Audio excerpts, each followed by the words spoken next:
જય હિન્દ મિત્રો. તો મિત્રો આજે આપણે શરૂ કર્યું છે રોડ રનિંગ. વીકમાં એકવાર આપણે 10 કિલોમીટર રોડ રનિંગ કરીએ છીએ. બધા બોયને સ્ટાર્ટ કરાવી દીધું છે બરાબર. ગ્રુપ વાઇઝ બધા એને આગળ પાછળ મોકલ્યા છે. ધીમા છે એને આગળ મોકલી દીધા છે, જૂના છે એને લાસ્ટમાં મોકલ્યા છે. જેમ કે તમે અમર ને બધા બરાબર એ બધાને લાસ્ટમાં મોકલ્યા હતા. અહીંયા આપણે એ ધોરો છે ને 1 કિલોમીટરનો આવે છે, મતલબ કે ઢળાણ બરાબર. કે જ્યાં વિચાર કરો અહીંયા 5 કિલોમીટર જો અહીંયા આ બોય જે વળે છે પિયુષ બરાબર, અહીંયા 5 કિલોમીટર પૂરું થાય છે તો 5 કિલોમીટર પાછું રિટર્નમાં હવે એને સ્પીડમાં જવાનું છે. એ રીતે મેં બધાને અહીંથી 5 કિલોમીટર વળાવી દઉં છું. એ 5 કિલોમીટર ધીમું હોય છે પહેલું 5 કિલોમીટર, પછી બીજું 5 કિલોમીટર જે છે એ થોડું સ્પીડમાં હોય છે બરાબર.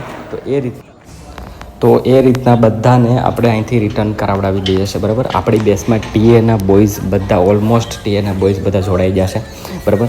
આજે આપણા જોડે સાથે સાથે રનિંગમાં એક સોલ્જરે જોડાઈ ગયો છે બરાબર. રિટર્ન બધાને સ્પીડમાં કરાવડાવી બરાબર. કે સ્પીડમાં તમે જાઓ છો. આજે થોડો જે ઢળાણ જે છે એ નીચે ઉતરી રહ્યા છે બરાબર. રિટર્નમાં વધારે પડતું સ્પીડ રાખવાનું. તમારે પણ વીકમાં એકવાર સ્પીડમાં રનિંગ મતલબ કે કરવાનું, મતલબ કે એક એન્ડ્યુરન્સ રનિંગ કરવાનું છે તમારે પણ. ટીએની તૈયારી જે કરી રહ્યા છે એ વિદ્યાર્થી મિત્રોને બરાબર. તો આ વસ્તુનું ધ્યાન રાખજો એન્ડ બેસ્ટમાં બેસ્ટ આપજો એન્ડ તૈયારી કરતા રહેજો બરાબર. આ રીતના જે બોયઝ આપણે તૈયારી કરી રહ્યા છે શિડ્યુલ હું તમને આપતો રહીશ. એ શિડ્યુલ તમે ફોલો કરશો તો એ પણ ફાયદો થશે. પિયુષનો ટાઈમિંગ જે રહ્યો છે એ છે 42 મિનિટ બરાબર. એ પછી આવશે અમર. તો અમરનો ટાઈમિંગ 44 મિનિટની આજુબાજુ રહ્યો છે મિત્રો.